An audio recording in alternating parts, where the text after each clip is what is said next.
نحمده ونصلي ونسلم على رسوله الكريم بسم الله الرحمن الرحيم عن ابي سعيد الخدري قال خرج علينا رسول الله صلى الله عليه وسلم في مرضه الذي مات فيه ونحن في المسجد عاصبا راسه بخرقة حتى أهوى نحو المنبر فاستوى عليه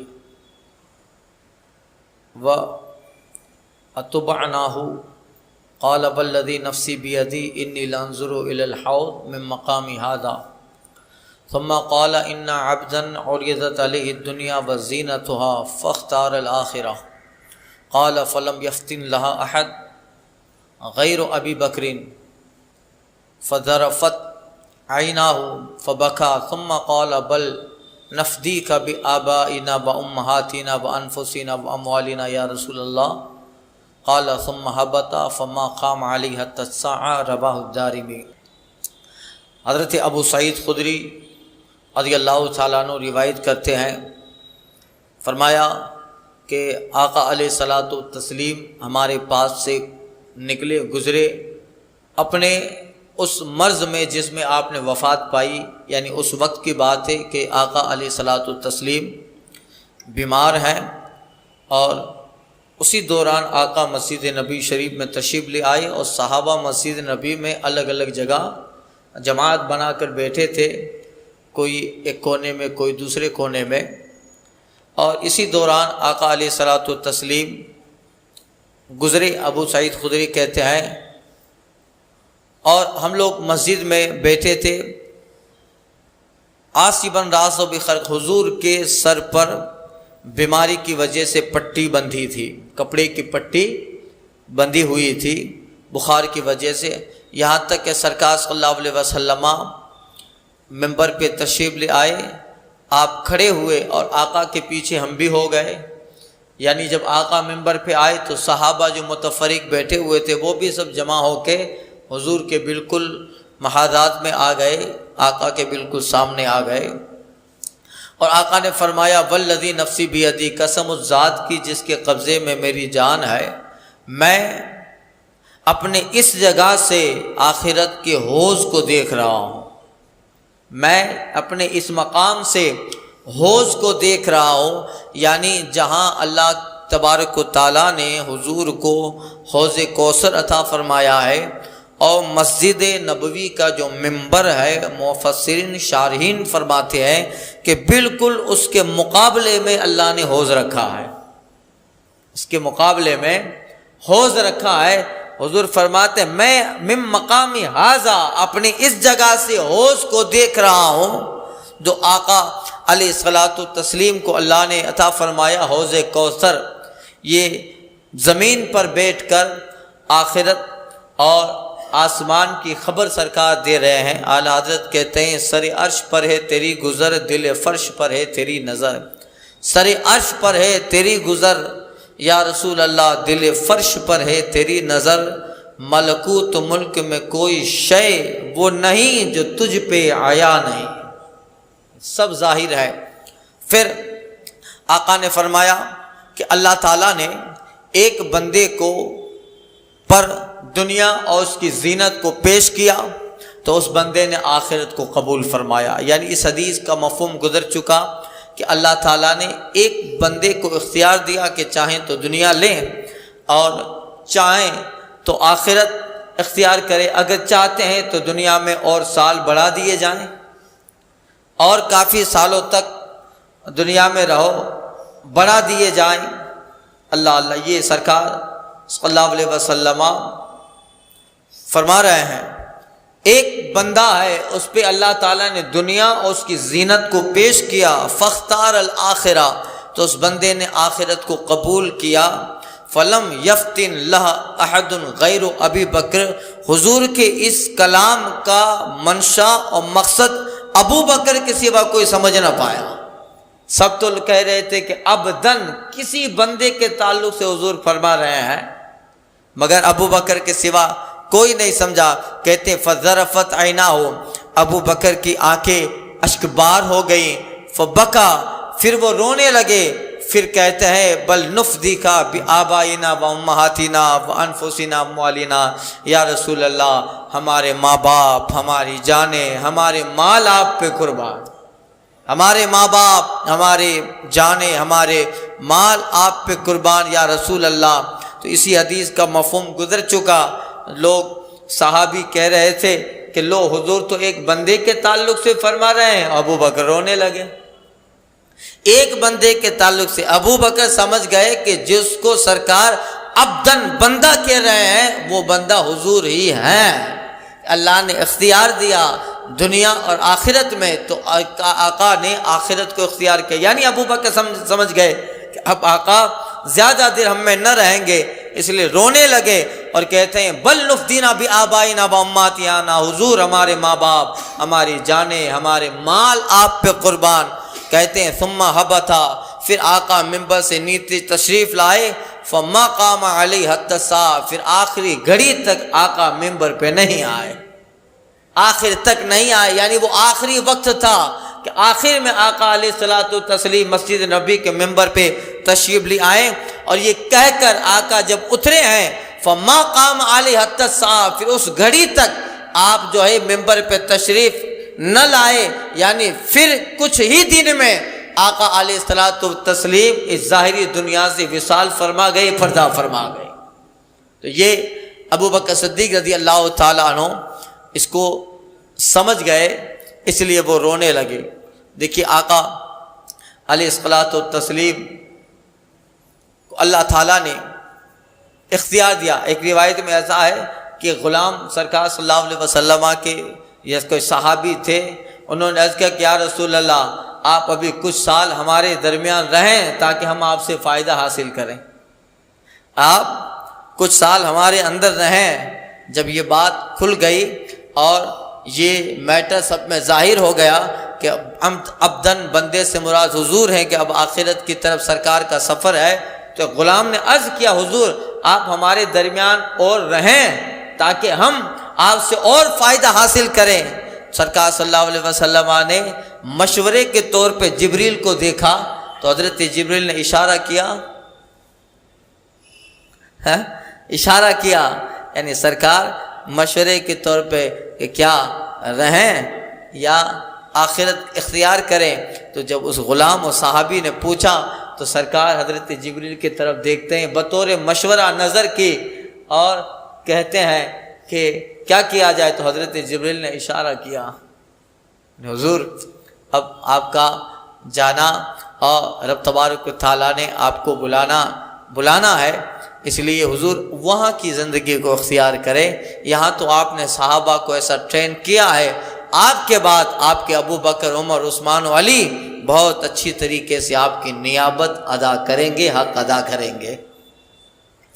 تو یہ جو ہے آقا علیہ الصلوۃ، سنیے دوسری حدیث عن ابن عباس قال لما نزلت اذا جاء نصر الله والفتح دعا رسول الله صلی اللہ علیہ وسلم فاطمہ قال نعیت الی نفسی فبکت قال لا تبکی فإنك اول اہل لاحق به فضحکت فراها بعض ازواج النبی صلی اللہ علیہ وسلم فقلنا یا فاطمہ رأیناک بکیت ثم ضحکت قالت انه اخبرنی انه قد نعیت الیہ نفسه فبکیت فقال لي لا تبكي فإنك أول أهل لاحق به فضحكت وقال رسول الله صلى الله عليه وسلم إذا جاء نصر الله والفتح وجاء أهل اليمن هم أرق أفئدة والإيمان يمان والحكمة يمانية رواہ الدارمی۔ حضرت عبداللہ بن عباس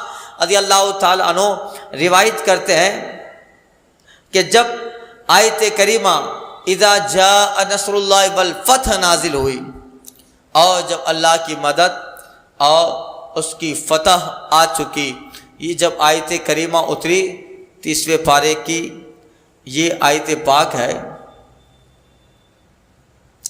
جب یہ نازل ہوئی تو آقا علیہ الصلوۃ والتسلیم نے حضرت فاطمہ زہرا کو بلایا، یعنی اس وقت کی بات ہے جب آخری وقت ہے اور آقا علیہ الصلوۃ والتسلیم مرض وفات میں ہیں، تو حضرت فاطمہ زہرا کو بلایا اور آقا علیہ الصلاۃ والتسلیم نے ارشاد فرمایا کہ فاطمہ مجھے اپنی موت کی خبر دی گئی ہے، مجھے اپنی موت کی خبر دی گئی ہے۔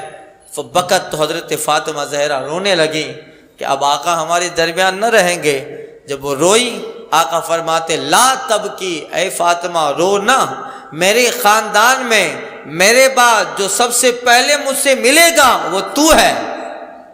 حضور دیکھیے سب جان رہے ہیں، وہابی کہتا ہے علوم خمسہ کا علم صرف اللہ کو ہے، اللہ کی عطا سے حضور کو بھی علوم خمسہ ہے۔ کل کیا ہونے والا ہے حضور جانتے ہیں، عورت کے پیٹ میں بچی ہے بچہ ہے سرکار جانتے ہیں، علوم خمسہ جو مشہور ہے وہ حضور جانتے ہیں۔ دیکھیے موت کی خبر دے رہے ہیں، آقا فرماتے فاطمہ روتی کیوں ہے؟ میرے اہل خانہ خاندان میں جو سب سے پہلے مجھ سے ملے گا وہ فاطمہ تو ہے۔ اللہ اللہ، تو حضرت فاطمہ کہتی ہیں، راوی عبداللہ بن عباس کہتے ہیں کہ پہلے تو سرکار کے وصال کی خبر سن کے رو پڑی، پھر جب آقا نے یہ فرمایا فضحکت، تو حضرت فاطمہ مسکرانے لگی۔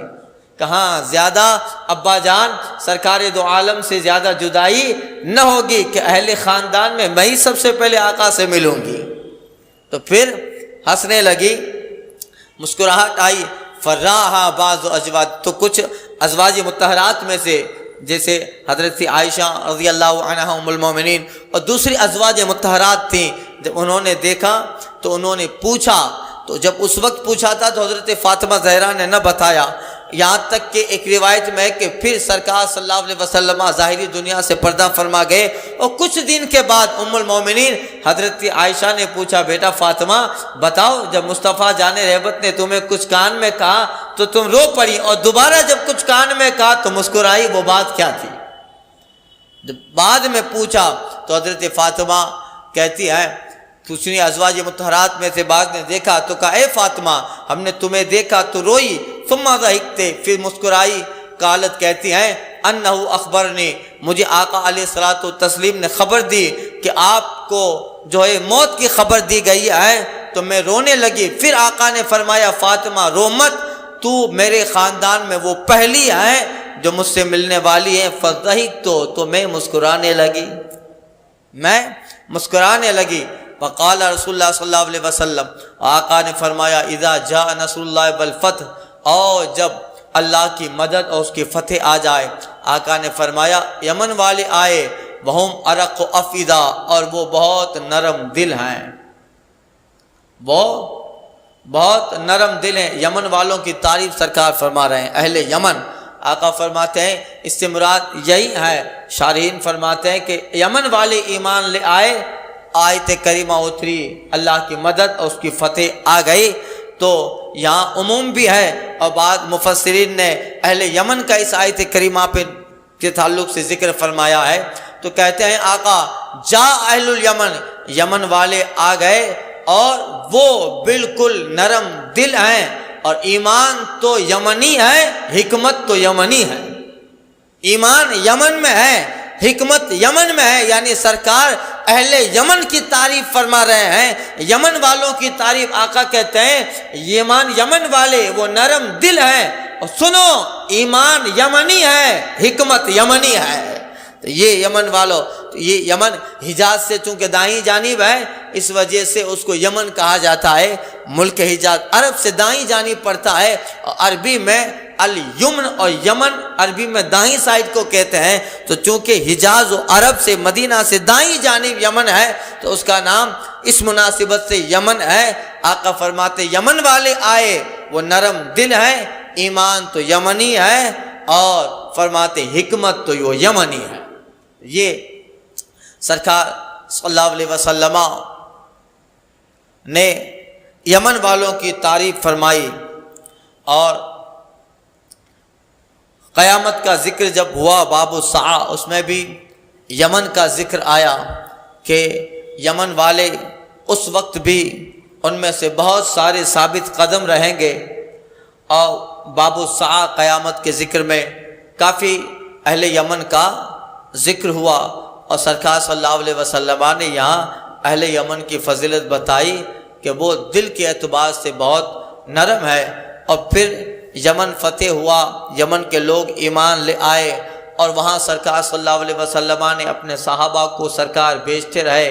غالباً حضرت مولائے کائنات کو یمن میں بھیجا تھا، حضرت معاذ بن جبل کو یمن کا قاضی بنایا تھا۔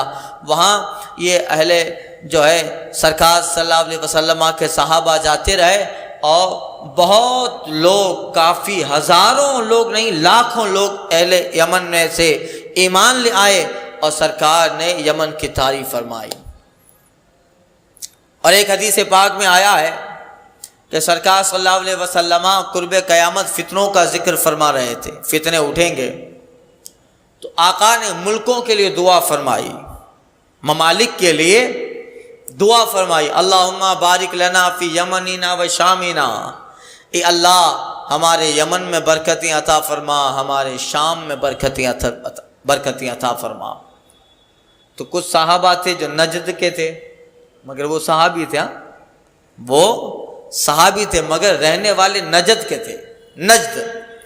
نجد جس کا نام آج انہوں نے بدل کر ریاض رکھ دیا ہے، کیونکہ نجد کے تعلق سے یہ حدیث ہے کہ آقا نے فرمایا تھا کہ نجد، حضور نے دعا نہ فرمائی، اور آقا فرماتے ہنالک الزلازل والفتن وہنالک یطلع قرن الشیطان۔ آقا فرماتے ہیں میں اس کے لیے کیسے دعا کروں، زلزلے وہیں پہ ہوں گے، فتنے وہیں پہ ہوں گے، اور وہیں سے نجدی سے شیطان کا سینگ طلوع ہوگا اور پوری دنیا میں گمراہی پھیلائے گا۔ مگر وہ صحابہ تھے جو اس وقت موجود تھے، وہ نجد کے تھے صحابی۔ آقا ان کے تعلق سے نہیں فرما رہے ہیں، آقا آنے والے زمانے کی خبر دے رہے ہیں۔ تو شام کے لیے برکتیں فرمائی، دعا فرمائی برکت کی یمن کے لیے، اللہم بارک لنا فی یمننا و شامنا، اے اللہ ہمارے یمن میں، ہماری شام میں برکتیں عطا فرما۔ صحابہ کھڑے تھے، حضور وفی نجدنا یا رسول اللہ، حضور ہمارے نجد کے لیے دعا فرمائے۔ سرکار پھر مڑ گئے، اور پھر سرکار شام اور یمن کے لیے دعا فرمانے لگے۔ پھر سرکار فرمائے، پھر وہ صحابی کہتے وہ پھر نجدنا یا رسول اللہ، ہمارے نجد کے لیے یا رسول اللہ۔ پھر سرکار گھوم گئے اور اللہم بارک لنا فی شامنا و یمننا یہ کہنے لگے، یہاں تک کہ تیسری مرتبہ جب ان اصحاب نے عرض کی تو آقا کہتے ہیں ہنالک الزلازل والفتن، وہاں سے زلزلے اٹھیں گے۔ یعنی یہ مراد، مقصد یہ ہے کہ دین کو تباہ کرنے والے زلزلے، عقائد کو تباہ کرنے والے زلزلے، فتنے وہاں سے اٹھیں گے، اور پوری دنیا میں گمراہی کی لپیٹ میں لے گا، ایسا شیطان کا سینگ نجد ہی سے طلوع ہوگا۔ خبر دے رہے ہیں۔ پھر ایسا ہوا، آقا کی یہ بشارت پوری ہوئی، آقا کی یہ خبر، یہ بات پوری ہوئی، اور دیکھا محمد بن عبد الوہاب نجدی نجد سے پیدا ہوا، جس نے پوری دنیا میں وہابیت کو پھیلایا، نجدیت کو پھیلایا، محمد بن عبد الوہاب نجدی۔ میں اس کے تعلق سے کافی عرض کر چکا ہوں، اگر آپ کو زیادہ اس میں معلومات حاصل کریں، کتاب تاریخ نجد و حجاز وہ پڑھیے۔ محمد بن عبد الوہاب نجدی وہیں پیدا ہوا، اور اس نے معاذ اللہ التوحید نام کی کتاب لکھی، اور دنیا میں ایک فتنے کا بازار گرم کیا۔ اس کتاب میں معاذ اللہ ثم معاذ اللہ رسول اللہ صلی اللہ علیہ وسلم کی تربت کو صنم اکبر، بڑا بت کہا، معاذ اللہ۔ اور اس نے کہا کہ مسجد نبی کی نیت سے جانا مدینہ میں جائز نہیں ہے۔ اس طرح کی باتیں، اور امت میں ایک نیا کانسیپٹ دیا، نیا نظریہ دیا لوگوں کو، نیا عقیدہ لوگوں کو دیا۔ التوحید بہت بڑا واویلا ہوا، بہت بڑی جو ہے بات، بہت بڑا جو فتنے کا ماحول گرم ہو گیا، یہاں تک کہ سب سے پہلے اس کے گھر سے اس کا بائیکاٹ کیا گیا۔ محمد بن عبد الوہاب نجدی کا بھائی سلیمان بن عبد الوہاب نجدی اچھا آدمی، سنی صحیح العقیدہ، اس کا باپ عبد الوہاب نجدی صحیح سنی صحیح العقیدہ، تسلط والا۔ سب سے پہلے ان باپ بیٹوں نے اپنے اس بیٹے اس باپ نے بیٹے بھائی نے اپنے بھائی کا بائیکاٹ کیا کہ امت میں اس نے بہت بڑی رخنہ اندازی کی ہے دین کے اندر، سب سے پہلے وہیں سے بائیکاٹ ہوا۔ مگر وہ ماننے والا کہاں تھا؟ یہودیوں کا ساتھ اس کے ساتھ، یورپ کا ساتھ اس کے ساتھ، عیسائی اس کو سپورٹ کر رہے تھے۔ کہاں ایسی کتاب لکھو، اس میں یہ ساری چیزیں لکھو تاکہ مسلمان کا ٹکراؤ ہو، جب یہ لڑیں گے ہم دیکھ کر تماشائی بنیں گے۔ اور ایسا ہی ہوا۔ یہ فتنے پھر رکے ہی نہیں۔ امت میں سب سے پہلے اتنا زہریلا جملہ جس نے لکھا، آقا کی تربت پاک کو صنم و بت کہا معاذ اللہ، اور آج تک کسی نے صحابہ تابعین ائمہ مجتہدین میں سے کسی نے نہیں کہا تھا کہ رسول اللہ کے روزے کی نیت سے جانا حرام ناجائز ہے۔ سب سے پہلے اس نے لکھا مسجد نبی کی نیت سے جانا، یعنی یہ ساری باتیں، بہت ساری باتیں ہیں لکھی۔ آقا نے کیا فرمایا تھا؟ وہیں سے زلزلے ہوں گے، دین میں زلزلہ پیدا کرنے والا وہیں سے پیدا ہوگا، فتنہ پیدا کرنے والا وہیں سے پیدا ہوگا، وہیں سے شیطان کا سینگ طلوع ہوگا۔ یہی شیطان کا سینگ محمد بن عبد الوہاب نجدی۔ پھر اس نے پیچھے سے بیکنگ پاور امریکہ، یعنی یہودیت، پورا بیکنگ، یہودیت اس کے پیچھے بیکنگ پاور تھا۔ سارے یہودی جال بچھائے تھے، کہاں ایسا لکھو، اور اس کو مالی اعتبار سے بہت سپورٹ کیا، کتابیں چھاپی، اور جب وہ باہر نکلی کتابیں، امت میں ایک بھوچال آ گیا، فتنوں کا دروازہ۔ ظاہر بات ہے کچھ لوگ تو ادھر ہوں گے، ہوتے گئے مال اسباب دے کر اس کے اس عقیدے کا پرچار ہوا، نجدیت بڑھتی گئی، یہاں تک کہ اسی کتاب التوحید جو عربی میں ہے، ہندوستان کے وہابیوں نے اس کا اردو میں اسماعیل دہلوی، قاسم نانوتوی اور رشید احمد گنگوئی، ان کے سب فتاوا پڑھیے اور تقویۃ الایمان پڑھیے، صراط مستقیم پڑھیے، تو ان کتابوں کی عبارت دیکھ کر یہی لگتا ہے کہ اسی کا خلاصہ ہے۔ تقویۃ الایمان، صراط مستقیم، یہ سب اسی کا خلاصہ ہے، اسی سے ملی جلی باتیں لکھی، اور پھر اس طرح ہندوستان میں وہابیت کی جڑیں مضبوط ہونے لگی۔ وہابیت یہ اسی سے منسوب، عبد الوہاب نجدی، محمد بن عبد الوہاب نجدی، اسی وجہ سے بن عبد الوہاب، ابن عبد الوہاب تھا، بس اسی نام سے یہ وہابی ہوئے، اسی نام سے وہاب۔ وہ بولتے وہاب اللہ کا نام ہے، اس طرف منسوب نہیں ہے، وہ تو وہاب ہے، تو ان کو وہابی ہونا، بلکہ یہ اسی سے منسوب ہے، ان کے ظاہر بتا رہا ہے، ان کے عقائد بتا رہے ہیں۔ ابن عبد الوہاب کا متبع وہابی ہے، ابن عبد الوہاب کا متبع اور پیروکار وہابی ہے، تو ابن عبد الوہاب کی نسبت سے ہندوستان کے نزدیک جو لوگ ہیں وہ وہابی مشہور ہوئے۔ پھر چونکہ ان کا ادارہ یوپی میں دیوبند میں کھلا، سہارنپور میں ادارے بنے، تو دیوبند ایک بہت بڑا ان کا ادارہ، بہت بڑا دارالعلوم ان کا کھلا، دیوبند دارالعلوم ندوۃ العلوم، اس وجہ سے پھر نسبت مکانی سے وہ دیوبندی ہوئے۔ دیوبند علاقے کا نام ہے، سہارنپور علاقے کا نام ہے، اسی سے پھر جو ہے، اور ندوۃ العلوم جو ان کا ادارہ ہے، وہاں سے فارغ ہونے والے پھر ندوی ہوئے۔ تو یہ سب چیزیں بعد میں لیبل الگ الگ ہوتے گئے، مگر نظریہ وہیں جا کے، کانسیپٹ وہیں جا کے ملتا ہے۔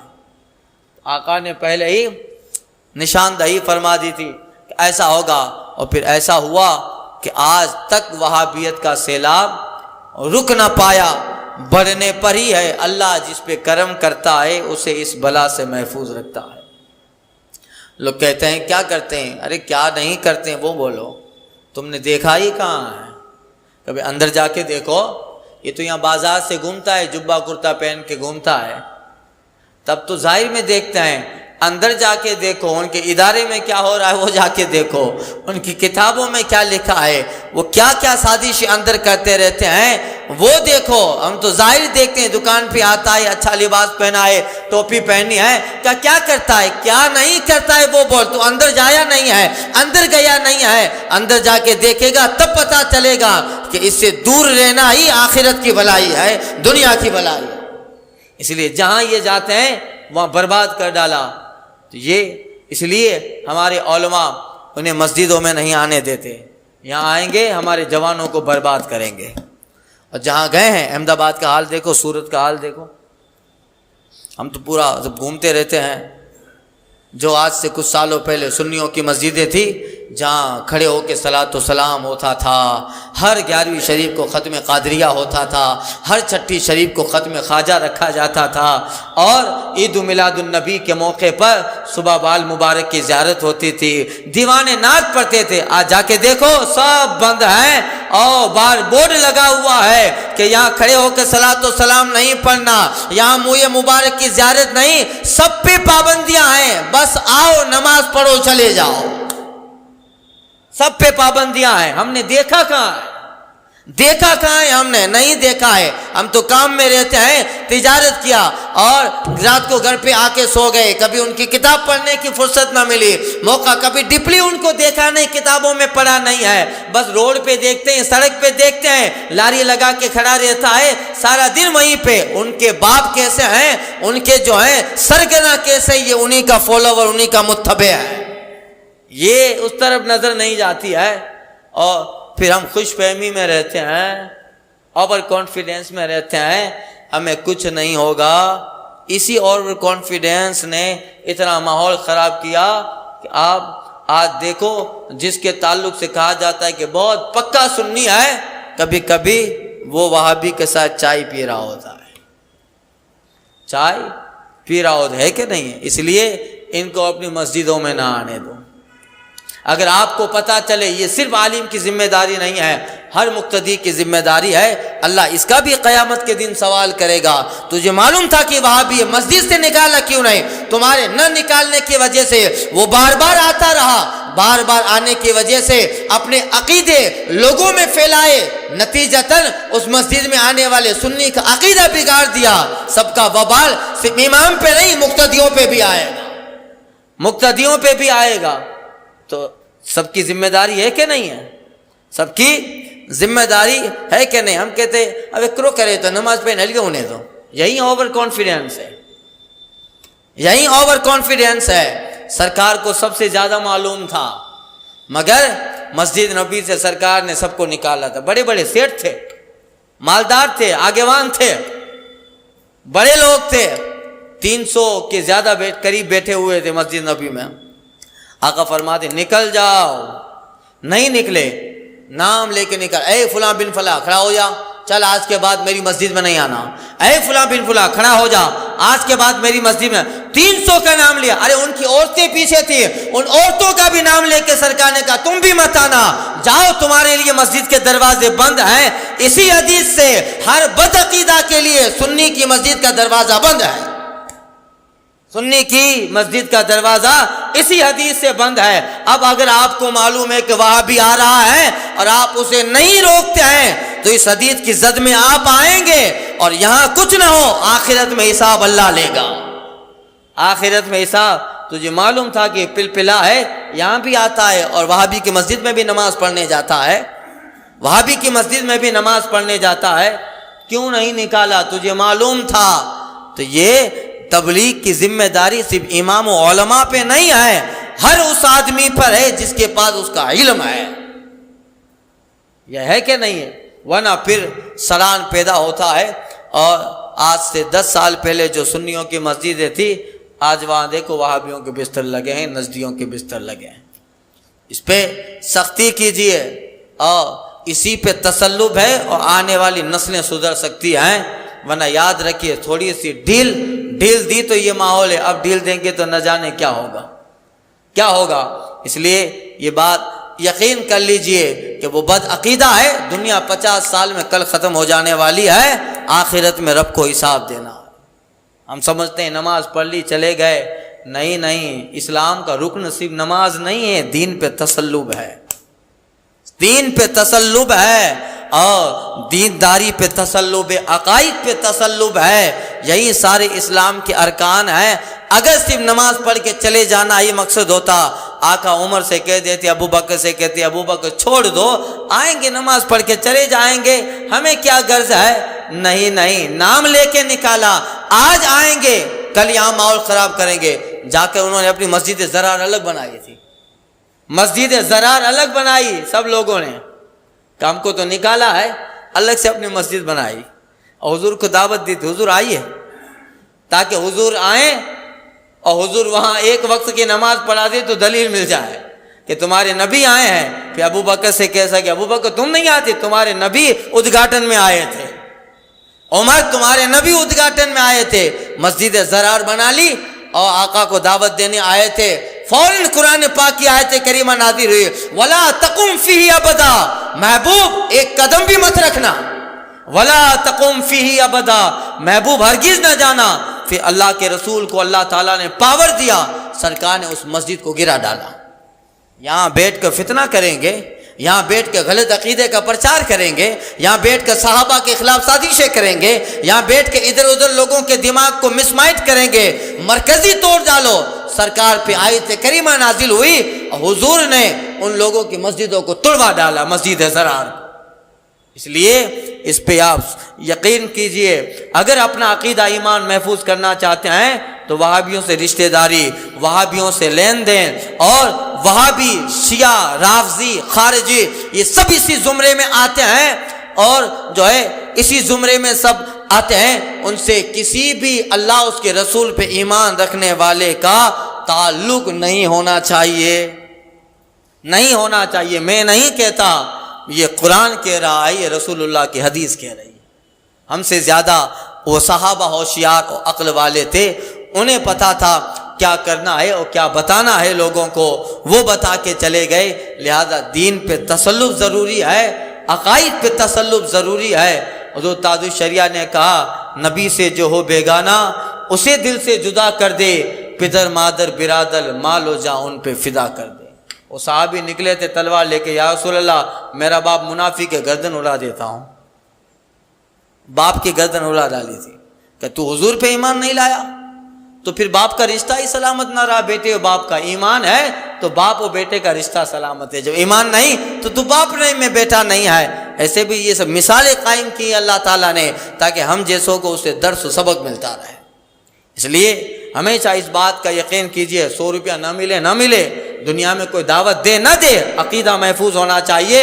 تسلط و دینداری سب سے بڑی بات ہے۔ 50-60 سال کے بعد تو قبر میں جانا ہی ہے اور رسول اللہ کو منہ دکھانا ہی ہے۔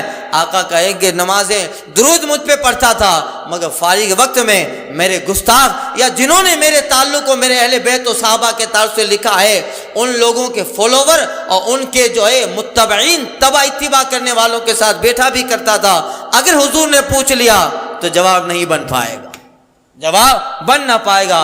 دنیا کا سودا جائے چلا جائے، دنیا میں کوئی بلائے نہ بلائے، فکر یہ کیجئے کہ میرا رب اور میرا رسول راضی رہے، میرا رب اور میرا رسول راضی رہے۔ اعلیٰ حضرت نے تمہید ایمان میں لکھا ہے، اپنے جو ہے کسی کو بھی اپنے معاشرے میں، اپنے گھر میں، رشتہ دار میں، بیٹے میں، باپ میں، ماں میں، بھائی میں، بہن میں، اعلیٰ حضرت نے لکھا ہے ذرا برابر بھی اگر اللہ اس کے رسول کا گستاخ دیکھے تو اپنے سے ایسا دور کر دے جیسے دودھ سے مکھی کو نکال کر پھینک دیا جاتا ہے۔